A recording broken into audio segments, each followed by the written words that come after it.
मैं ना आपसे एक थोड़ा सा रैंडम सवाल पूछता हूँ, रैंडम रियलाइजेशन कराता हूँ आपकी। क्या आप मेरे को ये बताओ कि लोग जो है वो बिग बॉस जो है उसको क्यों देखते हैं? तो सबको पता है कि भाई बिग बॉस के अंदर जो कंटेंडर्स आते हैं वो एक्चुअली काइंड ऑफ एक्टिंग कर रहे होते हैं, क्योंकि भाई नॉर्मल सी बात है, अगर मुझे कहीं भेजोगे बिग बॉस में, स्ट्रेंजर्स हैं चारों तरफ, तो मैं सोता रहूंगा किसी से क्यों बात करूंगा ज्यादा, है ना, क्यों शेयर करूंगा। दूसरा, हमें पता है कि बिग बॉस के जो बनाने वाले हैं उनको भी पता है कि अंदर उनको क्या करना है, केओस करना है, लड़ाई करनी है, झगड़े करने हैं, मसाला क्रिएट करना है। और जो व्यूअर्स हैं उनको भी पता है कि वो क्या कर रहे हैं, सबको पता है कि हर कोई एक्टिंग कर रहा है। फिर भी बिग बॉस को हम इजीली बहुत इतने लोग जो है कंज्यूम कर रहे हैं। पता है क्यों? इसका आंसर इतना सिंपल नहीं है जितना आप सोच रहे हो। इसलिए क्योंकि ह्यूमन इमोशंस जो होता है ना, वो एब्सोल्यूट नहीं होते। एब्सोल्यूट का मतलब होता है कि फिजिकल वर्ल्ड में एग्जिस्ट नहीं करते। मान लो मेरे हाथ में अगर सेब होता तो वो सेब है, यहाँ पे भी, अमेरिका में भी, अर्थ पे भी, अर्थ के बाहर भी। अगर वो टिक गया तो हर जगह वो सेब ही है। लेकिन ह्यूमन इमोशंस एब्सोल्यूट नहीं होते। इसका एक सिंपल एग्जांपल ये भी है कि सपोज करो आप ना, मान लो आप मेरे को बड़ा पसंद करते हो और मैं आपको फोन करके बोलता हूँ कि मैं आ रहा हूँ, 5 मिनट में तेरे घर पे पहुंचने वाला हूँ। आप खुश हो गए, एक्साइटेड हो गए, आप उठे, नींद से 5 मिनट लगे आपको उठने में और आपको लगा कि तो मैं सपना देख रहा हूँ। अब ये तो खैर चलो मैंने बड़ा रैंडम सा एग्जांपल ले लिया, पर फिर भी आपकी 5 मिनट में हैप्पीनेस और सैडनेस आपने दोनों फील कर ली, जबकि मैं तो आपकी लाइफ में एग्जिस्ट ही नहीं करता था कहीं से कहीं तक। आप तो सपना देख रहे थे। मतलब ये कि एब्सोल्यूट हैप्पीनेस या एब्सोल्यूट सैडनेस दोनों ही एग्जिस्ट नहीं करते। एक्चुअली बात ये है कि ह्यूमन इमोशंस जो होता है ना, वो होते हैं ट्रांजिएंट स्टेट्स बोलते हैं उनको। ट्रांजिएंट स्टेट्स मतलब ये कि वो इस फिजिकल डायमेंशनल वर्ल्ड में एग्जिस्ट नहीं करते इन फिजिकल सेंस। इनफैक्ट बहुत ही चौंकाने वाली चीज ये है, अगर फील करोगे तो चौंकाने वाली है, कि इस धरती पे ना हम क्रिएट ही एक्चुअली ट्रांजिएंट इमोशंस या ट्रांजिएंट स्टेट्स करते हैं। हम असली क्रिएटर उन ट्रांजिएंट स्टेट्स के हैं। ये जो हमने गाड़ी बना दी, बाइक बना दी, ये हम बना थोड़ी रहे हैं। ये तो अर्थ पे ऑलरेडी नेचुरल रिसोर्सेस थे भाई, प्लास्टिक भी थी या लोहा भी था, उनकी हम फॉर्म चेंज कर रहे हैं। तेल भी था, क्रूड ऑयल भी था, उसका तेल यूज करके हम उसको हीट एनर्जी में कन्वर्ट कर रहे हैं। लेकिन वो तो हमेशा से एनवायरनमेंट में थे, वो तो मॉडिफिकेशन है, क्रिएशन नहीं। क्रिएशन तो एक्चुअली ट्रांजिएंट स्टेट्स की है। और ये जो ट्रांजिएंट स्टेट्स को क्रिएशन करने वाले हम ह्यूमंस है ना, इसका एक और बहुत ही डार्क सीक्रेट है। वो सीक्रेट एक्चुअली अमेरिका के, यूएस के कुछ गिनती के लोगों को समझ में आया था, जैसे कि जेपी मॉर्गन, और उनमें से एक और थे जॉन डी रॉकफेलर। अब वो डार्क सीक्रेट क्या है? ट्रांजिएंट स्टेट्स जो होती है ना, एक्चुअली वो डुअल नेचर होता है उनका, पेयर्स में एग्जिस्ट करती हैं, जैसे happiness, sadness, pleasure, pain, excitement, boredom. लेकिन जो बहुत बड़ा सवाल है ना, वो ये है कि जब ये दोनों, या लेट्स अज्यूम कि वो दोनों ऐसे हैं, ठीक है, जब वो दोनों नहीं होंगी तो क्या होगा? फिर क्रिएट होगा एक खाली जगह, एक वॉइड। और वो वॉइड जो इंसान के लिए इतना ज्यादा भयानक है कि आप इमेजिन भी नहीं कर सकते उसकी इंटेंसिटी को। एक्चुअल में तो ये जो वॉइड है ना, ये खालीपन है जो है, ये हमारी लाइफ में नॉर्मली हर जगह एग्जिस्ट करता है। हम सुबह उठे, हमें नहीं पता कि हमें क्या कर रहा है, हमने फोन उठाया, उससे पहले एक गैप था, फोन उठा के रील स्क्रॉल करनी शुरू कर दी, फोन रख दिया, फिर से एक गैप क्रिएट हुआ। लेकिन इससे हमें कभी प्रॉब्लम नहीं होती अनटिल एंड अनलेस कि हमारा माइंड जो है उस खाली जगह को देख ना ले। मतलब हम इंसान अंदर से इतने स्केयर्ड होते हैं इस खाली जगह से। हम सैडनेस से स्केयर्ड नहीं होते, हम पेन से स्केयर्ड नहीं होते, हम उस प्लेजर और पेन के बीच में जो खाली जगह है उससे बहुत ज्यादा डरते हैं। अगर मैं इसकी पिक्चर थोड़ी जूम आउट करके दिखाऊं ना मैं आपको, तो आप समझ जाओगे राजा महाराजा इतने लंबे टाइम से, हजारों सालों तक क्यों लड़ रहे थे कि भाई हमें अपनी जो किंगडम है उसका साइज बड़ा करना है। लेकिन उससे क्या फर्क पड़ता है भाई? जो तुम्हारा खाना है, जो तुम्हारे मंत्री हैं, तुम्हारी शानो शौकत है, वो तो तुम्हें मिल रही है। और प्रजा ने तो वैसे ही रहना है, चाहे वो इस राजा के अंडर रहे, चाहे वो उस राजा के अंडर रहे। मेन चीज ये है कि तुम भूमि का उस भाग को थोड़ा और बढ़ा के, साइज में बढ़ा के, जिसपे तुम राज्य करते हो, उससे तुम्हें क्या मिल रहा है? तुम खुद पैदल चलना शुरू करोगे, जिन्होंने बड़े बड़े एम्पायर्स पे राज किया है, तो तुम पूरा जो एम्पायर है उसको देख भी नहीं पाओगे पूरी अपनी जिंदगी में, अगर घोड़े का इस्तेमाल ना करो, पैदल चलो तो तुम्हें मिला क्या? यही तो वो वॉइड है जो प्लेजर और पेन के बीच में है। अगर हजारों सालों तक राजा जो है वो अपनी जान कुर्बान करने के लिए तैयार थे वॉर लड़के, तो वो डर कितना बड़ा है जो प्लेजर और पेन के बीच में एग्जिस्ट करता है, कि इंसान पेन से भी इतना नहीं डरता। और यही जो वॉइड है ना, इसको सबसे बढ़िया अभी तक अगर कोई एग्जांपल है ना बिजनेसमैन में, तो वो जॉन डी रॉकफेलर का है, जिसने उसको बहुत अच्छे से समझा। ऐसा समझा कि पूरी दुनिया की जो काया है, मतलब सोचने का तरीका है, वो सब का बदल के रख दिया। एक इंसान भी इस पूरी धरती पे नहीं होगा जो रॉकफेलर की करी हुई चीजों से इंपैक्ट आज की डेट में भी ना होता हो। अब लोगों को पता नहीं होगा कि रॉकफेलर, जॉन डी रॉकफेलर है कौन। देखो मैं समझा देता हूँ। इस धरती पे ऑयल की एक इकोनॉमी चलती है, तेल की। यूएस गवर्नमेंट को तो जब ख्याल भी नहीं था कि ना कि ऑयल इंडस्ट्री इतनी बड़ी हो सकती है, रॉकफेलर ने उस इंडस्ट्री को शुरू किया था। जॉन डी रॉकफेलर वो इंसान था, या फिर रॉकफेलर एम्पायर वो था जिसने ब्रिटिश एम्पायर को फोर्स किया था इंडिया को आजाद करने के लिए 1947 के आसपास। रॉकफेलर वो आदमी था जिसके तेल पे वर्ल्ड वॉर 2 के 90% जो हथियार थे वो चलते थे। बेसिकली रॉकफेलर वो इंसान था जिसने, अगर एक लिमिट तक देखा जाए ना मेरी नजरों से, या अगर आप इनफ फील करके देख पाओ, तो उसने पूरी दुनिया को कंट्रोल किया, और उसके जाने के बाद में भी किया। पर ऐसा नहीं है कि कंट्रोल किया तो हम उसे एग्जैक्टली इस टाइम पे विलन बना देंगे, ऐसा नहीं है। कंट्रोल किया, उसका भी एक्चुअली एक रीजन था। जिस टाइम पे पूरा यूरोप जो है वो वर्ल्ड वॉर 1 लड़ा, उसने 20 साल बाद वर्ल्ड वॉर 2 शुरू कर दिया, और बाकी देशों को भी, मतलब वर्ल्ड वॉर है तो सारे देश हो गए। इंडिया और चाइना जैसे जो मेजर बड़े देश थे वो अपनी आज़ादी की लड़ाई लड़ रहे हैं। उस टाइम पे यूएस जो है ना वो ऑलरेडी अपना इकोनॉमिक स्ट्रक्चर तैयार करना शुरू कर चुका था, जो उसको पता था कि आने वाले टाइम में पूरी दुनिया फॉलो करेगी। पूरा मॉडर्न वर्ल्ड का ट्रेड है ना आपस में कंट्रीज का, इंटरमिक्स्ड है सारी कंट्रीज, वो उसी का रिजल्ट है। यूएस के पास अप्रोक्सीमेटली 100 सालों की हेड स्टार्ट थी ऑलरेडी, और इसीलिए जो भी फ्यूचर में होने वाला है, जो फ्यूचर है उसकी जो शुरुआत है वो यूएस से ही होती है। नो डाउट कि इंडिया इस टाइम पे इकोनॉमिकली काफी अच्छा कर रहा है, पर सुपर पावर आज के टाइम पे भी है यूएस ही। चाइना भी टेक्निकली काफी पीछे है। एनवीडिया जैसी कंपनीज का कंपटीशन है नहीं पूरी दुनिया में। खैर अच्छी बात यह है कि इंडियंस जो है वो बाहर से ही देखते थे कि एनवीडिया जैसी कंपनी जो है वो ग्रो कर रही है, कभी खरीद नहीं पाते थे, उनको ओन नहीं कर पाते थे। क्यों? क्योंकि यूएस मार्केट में इन्वेस्ट करना ही अपने आप में एक नाइटमेयर था। LRS paper work, currency exchange, international broker के साथ कोऑर्डिनेशन, ये इंडिया के आम आदमियों के लिए ऑलमोस्ट इम्पॉसिबल सा टास्क बन गया था। पर आज के टाइम पे वो दीवार नहीं बची है। टिकर टेप के थ्रू आप यूएस स्टॉक्स और ईटीएफ्स में डायरेक्टली इन्वेस्ट कर सकते हो, और अकाउंट भी आपका ऐसे खुलता है जैसे आप कोई इंडियन बैंक में अकाउंट खोल रहे हो। बस आपका ईमेल, आपका पैन, आपका आधार और केवाईसी कुछ ही मिनटों में हो जाती है। पूरा हिसाब जो है आपका वो रुपए में चलेगा, आपको डॉलर में कन्वर्ट करने की टेंशन नहीं है। और यूएस के स्टॉक्स जैसे महंगे होते हैं तो ऐसा नहीं है कि आपको एक स्टॉक लेना ही पड़ेगा अगर बड़ा महंगा है। आप 100 रुपए का अपना फ्रैक्शनल बोलते हैं उसको, फ्रैक्शनल शेयर बाइंग,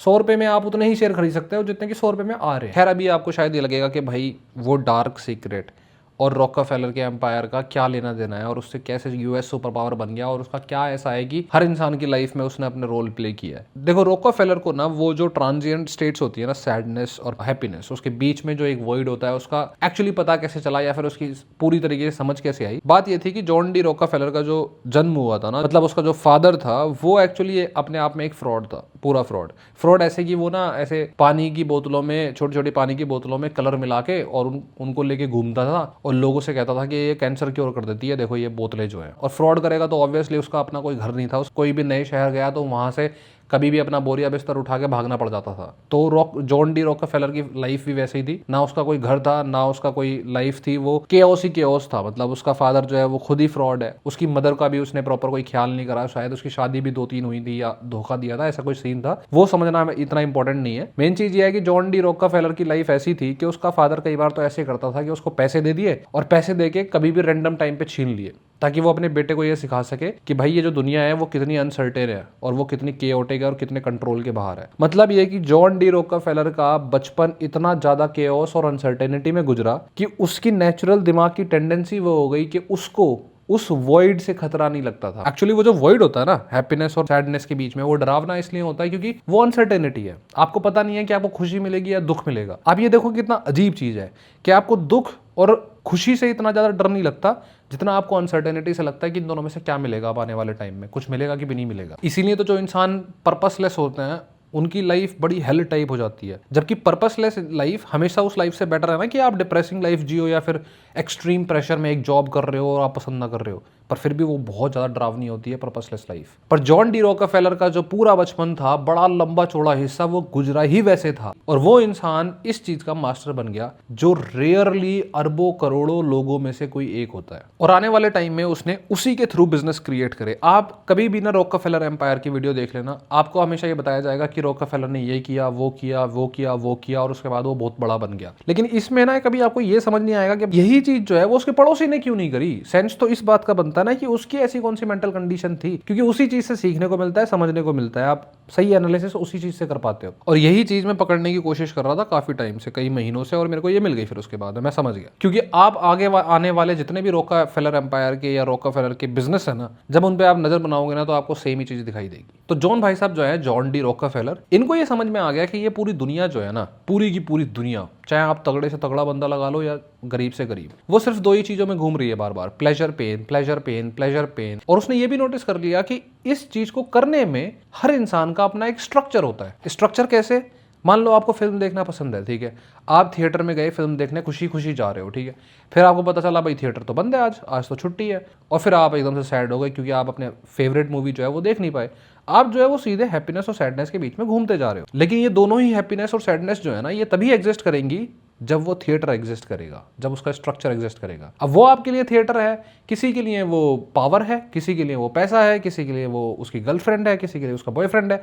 हर किसी के अपने स्ट्रक्चर्स हैं, पर परमानेंट जो चीज़ है वो यही है, ये ट्रांजिएंट स्टेट्स। और इंसान जो है ना, वो इतना उन हैप्पीनेस और सैडनेस से प्यार नहीं करता जितना स्ट्रक्चर से प्यार करता है। क्यों? क्योंकि स्ट्रक्चर नहीं हुआ तभी तो वॉइड क्रिएट होने की चांसेस हैं। और पूरी लाइफ जॉन डी रॉकफेलर ने वही स्ट्रक्चर्स तैयार किए। देखो 1860 के आसपास जब यूएस में पहली बार किसी के यहाँ अचानक से तेल निकल गया, कच्चा तेल जो होता है नीचे से जमीन से, उसके बाद ही पूरी ऑयल की इकोनॉमी स्टार्ट हुई, तो सारे लोग जितने भी यूएस के उस टाइम पे थे वो भागने लग गए कि भाई तेल इकट्ठा करेंगे, बेचेंगे, हम भी डिगिंग करेंगे, वो लेके आ रहे हैं जो भी इंस्ट्रूमेंट्स इस्तेमाल करते हैं। लेकिन जॉन डी रॉकफेलर के लिए वो सीधे सीधे गैम्बलिंग थी। उसने कई अपने ऐसे जो लिखित इंटरव्यूज टाइप होते थे उसमें बताया हुआ भी है। उसके हिसाब से competition is a sin. Competition अपने आप में एक स्ट्रक्चर होता है जिसमें इंसान प्लेजर और पेन को आराम से जीने का उसे मौका मिल जाता है, क्योंकि हर कॉम्पिटिशन में तुम या तो जीतोगे या हारोगे, और वही तो एक स्ट्रक्चर है जो तुम करना चाहते हो। हर गेम वो है, हर स्पोर्ट्स वो है। अब ऑब्वियस है कि जॉन डी रॉकफेलर वो इंसान नहीं है जो किसी एक स्ट्रक्चर के प्लेजर पेन को जिएगा। उसने क्या किया, उसका जो ऑब्सेशन था वो कंट्रोल पे था। पूरी लाइफ तो उसने अनसर्टेनिटी झेली, केओस झेला, तो उसका पूरा जो अपना खुद की विश थी या सबकॉन्शियस का, उसका एक हर किसी का ना वो होता है कि बचपन में जो उसकी कंडीशनिंग हुई होती है ब्रेन की, उसके हिसाब से पूरी जिंदगी वो उसी चीज को चेस करता है जो उसे बचपन में नहीं मिला। क्या नहीं मिला जॉन डी रॉकफेलर को? कंट्रोल। उसका जो अपना डार्क डिजायर था वो कंट्रोल था। और वो करता कैसे था? Through structures. तो उसने कभी तेल निकालने की कोशिश नहीं करी। उसने बस दिमाग लगाया कि कैसा मैं एक ऐसा स्ट्रक्चर तैयार कर सकता हूँ जो स्ट्रक्चर जो है वो लोगों की लाइफ का पेन प्लेजर बन जाए। उसने उस तेल को रिफाइन करना स्टार्ट किया। तब तक क्या होता था कि कच्चा तेल है, वो उसमें क्या प्रॉब्लम आती थी कि वो तेल साफ नहीं होता था, कई बार फट गया, कई बार घर में आग लगा दी।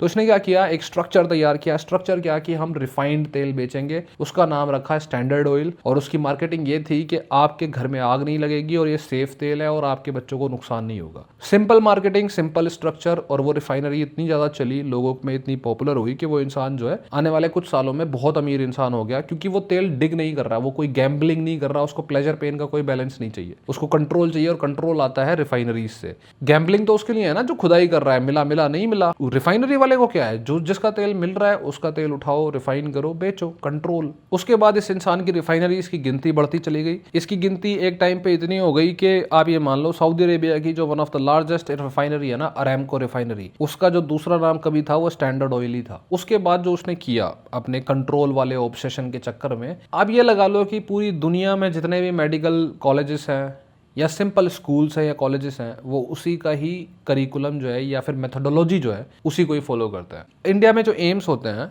तो जब इंडिया आज़ाद हुआ था और पहला एम्स खोलना था, उस टाइम हमारी हेल्थ मिनिस्टर हुआ करती थी राजकुमारी अमृत कौर। उनको एम्स खोलना था लेकिन गवर्नमेंट के पास इतने पैसे थे नहीं। अब आप गेस करो कि फंडिंग कहाँ से आई होगी। रॉकफेलर फाउंडेशन $2 लाख उन्होंने दिए, पर उनकी शर्त ये हमेशा रहती थी कि करिकुलम जो होगा या प्रोफेसर्स जो हैं या टीचर्स जो हैं या क्या आप पढ़ाओगे वो हम डिसाइड करेंगे। कोई भी मेडिकल स्कूल, हॉस्पिटल्स, डॉक्टर्स, वो सब वो स्ट्रक्चर में ही तो आ गए जो वो खुद रॉकफेलर एम्पायर तैयार किया करता था, वो स्ट्रक्चर। और बेनिफिट क्या था रॉकफेलर एम्पायर को? चलो बेनिफिट मैं आपको अभी बताता हूँ। एजुकेशन सिस्टम को भी उसने सेम ही तरीके से, पूरी दुनिया में जितने भी स्कूल्स खुल रहे हैं उनका एजुकेशन सिस्टम कैसा होगा उसको वही फंड करता था। उसने एक बोर्ड खोला था, जनरल एजुकेशन बोर्ड। उसमें उसने $180 मिलियन स्पेंड करे। उस टाइम के हिसाब से बहुत बड़ी अमाउंट है ये। वो पैसा हमेशा ऐसे ही खर्च करता था कि एजुकेशन सिस्टम में अगर पैसा लगा रहा है ना स्कूल्स में, तो वहां किस तरीके से पढ़ाई करी जाएगी, इंफ्रास्ट्रक्चर अलग चीज है, किस तरीके से पढ़ाई करी जाएगी वो देखेगा, वो रूल करेगा। तो आप सोचो कि एक बिजनेस एम्पायर इंफ्रास्ट्रक्चर में पैसे नहीं लगा रहा है, उसको स्कूल से पैसे नहीं चाहिए वापस के इन्वेस्टमेंट डाल दी, लाओ हमारा रिटर्न ऑन इन्वेस्टमेंट दो, हम पैसे कमाएंगे। नहीं, वो इन्वेस्टमेंट करता था ताकि जो करिकुलम है आपका वो मेरे हिसाब से चले। मिलेगा। और कोई भी स्कूल, कोई भी ऑर्गेनाइजेशन जो है वो इतना ज्यादा सोचेगी नहीं कि ठीक है तुम्हारे हिसाब से करिकुलम चला लेंगे। इंस्टेंट पैसा वो मांग ही नहीं रहा आपसे, वो मांग ही नहीं रहा कि भाई तुम हम मेरे को प्रॉफिट शेयर करो। किसी को भी थर्ड क्लास में फर्स्ट अवार्ड कब मिलेगा?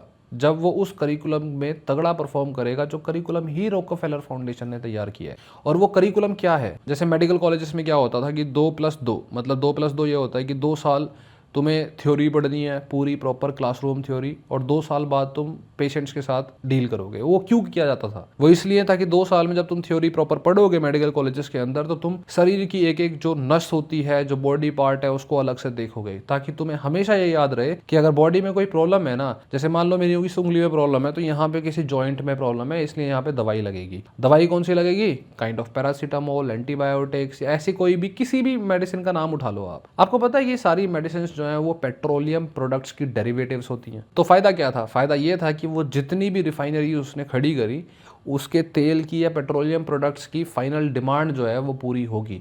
आज नहीं, 20 साल बाद तक, क्योंकि स्ट्रक्चर उसने तैयार किया है। लोग जो है वो साइंस के नाम पे बहस करेंगे और वो अपने आप को ज्यादा पढ़ा लिखा बताएंगे कि साइंस तो तूने पढ़ी नहीं है, और ऐसे तू डॉक्टर के पास जा, उसके अलावा तो कोई इलाज नहीं हो सकता, डॉक्टर ही बताएगा, क्योंकि उसने करिकुलम में ही ये सेट कराया। देखो, सब आपका विजन है, आप जैसे देखना चाहो वैसे देख सकते हो। मैंने बताया ना आपको कि स्ट्रक्चर्स जो है वो बहुत डिफरेंट हो सकते हैं हर इंसान के। आप इस बॉडी को बायोलॉजिकल बॉडी की तरह देखना चाहते हो, आप देखो एक एक पार्ट अलग करके। आप उसका इलाज करना चाहते हो एलोपैथी से, तो आप करो। कोई इंसान अगर चाइनीज मेडिसिन से करना चाहता है तो वो दूसरे तरीके से देख रहा है, वो एनर्जीज की फॉर्म में देख रहा हो सकता है। आयुर्वेदा जो है वो अगर किसी फूड की तासीर के हिसाब से देख रहा है कि फूड किस तरीके से एनर्जीज को आपके डिस्टर्ब करते हैं, आपके पित्त को, वात को, तो वो अपनी एनर्जीज के हिसाब से देख रहा है। वो स्ट्रक्चर्स हैं, आप किसी भी स्ट्रक्चर के थ्रू देख सकते हो। लेकिन ये चीज जॉन डी रॉकफेलर को पता था कि जिस इंसान का स्ट्रक्चर जहां पे फिक्स हो गया, वो उस स्ट्रक्चर से आगे बढ़ना नहीं चाहता, वो हिला नहीं सकता उस स्ट्रक्चर को, क्योंकि उस स्ट्रक्चर पे ही तो उसके जो ट्रांजिएंट इमोशंस हैं वो फिक्स्ड हैं। एक बार आपने मेडिकल स्कूल्स की पढ़ाई वैसे कर ली, अब आप वैसे ही देखोगे दुनिया को। इस इंसान का जो पावर है, जो इन्फ्लुएंस है, वो इतना तगड़ा हुआ। फेडरल रिजर्व पता है आपको यूएस की? लोगों को लगता है कि सेंट्रल बैंक जो होती है वो हमेशा गवर्नमेंट की होती है। फेडरल रिजर्व जो है ना, वो यूएस की वो प्राइवेट है, आपको पता है? खैर, वो जब फेडरल रिजर्व बैंक बनी थी ना, तो उसमें कुछ रूल्स थे कि जो बैंक हैं यूएस की, वो उसमें शेयर्स बाय करेंगी, उस फेडरल रिजर्व बैंक के स्टेक होल्डर्स बनेंगे वो। तो ऑब्वियसली सबसे बड़ी बैंक जो थी वो किसकी थी? वो ऑब्वियसली रॉकफेलर की थी, जॉन डी रॉकफेलर के एम्पायर की थी। तो ऑब्वियसली जो फेडरल रिजर्व बैंक का मेजॉरिटी स्टेक होल्डर हो गया, वो कौन हो गया? रॉकफेलर। पर अजीब बात यह है कि जो फेडरल रिजर्व है वही प्राइवेट था। अब अगर फेडरल रिजर्व ही प्राइवेट हो तो ऐसा क्यों है कि भाई दुनिया भर के जो इन्वेस्टर्स या लोग होते हैं वो यूएस पे भरोसा कैसे करते हैं, यूएस के पैसे पे या उसके मार्केट पे? उनकी दो वजह है, एक तो एसईसी और दूसरा फिनरा, दुनिया के सबसे स्ट्रिक्टेस्ट मार्केट रेगुलेटर्स। और सबसे अच्छी बात यह है कि आप इंडियन होके भी यूएस के सिस्टम में बिना किसी प्रोटेक्शन के नहीं घुस रहे हो। टिकर टेप जो आपको यूएस मार्केट में लेके जाता है, वो लेके जाता है गिफ्ट सिटी के रूट से, जो इंडिया का अपना ट्रस्टेड रेगुलेटेड गेटवे है फॉर ग्लोबल इन्वेस्टिंग। IFSCA के अंदर आता है ये, तो प्रोटेक्शन जो है वो डबल हो गए, यूएस के SEC और फिनरा, और इंडिया का जो है वो IFSCA। तो डिस्क्रिप्शन में लिंक है, आप जाओ, अपना अकाउंट बनाओ, यूएस में इन्वेस्टिंग शुरू करो। मेरा कूपन कोड है ऋषभ26। एक मंथ के लिए आपको प्रो वर्जन बिल्कुल फ्री मिलेगा, उसका इस्तेमाल करो। प्रो वर्जन में आपको काफी बेनिफिट्स मिलते हैं, जैसे एडवांस्ड इनसाइट्स, पोर्टफोलियो एनालिसिस, और ब्रोकरेज भी सबसे कम 0.15%। कोड याद से यूज कर लेना, चैनल को फायदा मिलता है। पहले फार्मर्स खेती कैसे करते थे? सिंपल, उन्होंने अपने जो पिछली फसल उगाई थी उसके बीज निकाले और उन बीजों से अगली बार खेती करनी शुरू कर दी। जो एनिमल का वेस्ट है उसको यूज कर लिया न्यूट्रिएंट्स की तरह, पानी और बाकी जो भी मटेरियल है। लेकिन फिर रॉकफेलर ने क्या किया? एक साइंटिस्ट को उठा के लाया, मतलब हायर किया साइंटिस्ट को, और उससे रिसर्च कराई कि भाई ऐसे सीड्स निकालो जिससे ज्यादा फसल उग सकती है। फिर कौन से सीड्स आए? हाई यील्ड वैरायटी सीड्स, जो आज के टाइम पे भी इस्तेमाल करे जाते हैं। पर उन हाई यील्ड वैरायटी सीड्स को इस तरीके से उनका डेवलपमेंट हुआ कि जब वो यूज़ करे जाएंगे ना, तो फसल तो तगड़ी होगी, लेकिन होगी तब जब तुम फर्टिलाइजर्स का इस्तेमाल करोगे। और फर्टिलाइजर्स जो है वो कैसे बनते हैं? वो पेट्रोलियम प्रोडक्ट्स के डेरिवेटिव्स होते हैं। तो इस आदमी ने जो कंट्रोल किया ना, उसने स्ट्रक्चर्स को चेंज कर दिया। अब इसके कुछ अच्छी चीज़ें भी हैं। अच्छी चीज़ें ये हैं कि भाई दुनिया भर के वॉर ही वॉर हुए जा रहे थे, जा रहे थे। इंसान जो है वो लड़े जा रहा है। क्यों? क्योंकि वो प्लेजर और पेन के बीच में जो वॉइड है उसको भरे कैसे। अब क्या है, इंसान लड़ा आज भी रहा है, और कंट्रीज भी आज भी लड़ रही हैं, लेकिन लड़ किस बेसिस पे रही हैं? इकोनॉमी में, ट्रेड में। इंसान भी जो है ज़्यादा कमाने के लिए लड़ रहा है, तो वो इंसान एक दूसरे को मार नहीं रहा है, वॉयलेंट नहीं हो रहा है। लेकिन नुकसान ये है कि यू डोंट इवन नो कि तुम्हारी पढ़ाई से लेके तुम्हारे हेल्थ केयर से लेके तुम्हारा खाने तक सब कुछ उसने प्लान किया है उसके स्ट्रक्चर ने। और मैंने ये सब कुछ आपको इसलिए बताया है क्योंकि जब आप समझ लेते हो ना कि सिस्टम चलता कैसे है, तो आप उस सिस्टम के विक्टिम नहीं बनते, आप उसके प्लेयर बन जाते हो। तो यूएस जो है ना वो फ्यूचर डिसाइड करता है, क्योंकि आज भी जो उनके टॉप के बिजनेसमैन है, चाहे वो इलॉन मस्क हो, पीटर थियल हो, ये एक्चुअली में आज भी ये फिलोसोफर है। ये दूसरी कुछ और टेंडेंसी या दिमाग के जो ट्रांजिएंट इमोशंस हैं उनके किसी और डायमेंशन को एक्सप्लोर करते हैं जो जॉन डी रॉकफेलर ने नहीं किया होगा। इलॉन मस्क जो है वो मोस्टली होप पे करता है। होप मतलब future, which is a very positive thing compare to what John D Rockefeller did. तो यूजुअली वो फ्यूचर लीड करते हैं यार, इसमें कोई डाउट नहीं है। इसीलिए मेरे बायो में लिंक है, अगर आपको यूएस में इन्वेस्ट करना है तो आप उस पे जाओ, कोड है मेरा ऋषभ26, एक्सप्लोर करो। और ऐसे मत सोचना कि भाई पता तो चल गया लेकिन खरीदूं क्या। उनके अपने कुछ ऐसे क्लासिफिकेशंस होती हैं जो टिकर टेप पे रेडीमेड कलेक्शंस हैं। जैसे यूएस का टैक्स स्ट्रक्चर है एआई रिलेटेड, तो उसके एनवीडिया और बाकी जितनी कंपनीज हैं उनके एक अलग कलेक्शन बॉक्स होगा। TSMC, ASML, ये जो सेमीकंडक्टर कंपनीज है उनका एक अलग कलेक्शन बॉक्स होगा। तो आपको काफ़ी इजी टू यूज़ भी लगेगा। आप एक बार एक्सप्लोर करके देखना, दुनिया की सबसे स्ट्रॉन्गेस्ट मार्केट है, एक बार तो एटलीस्ट एक्सपीरियंस तो लेना चाहिए। आज के लिए इतना ही।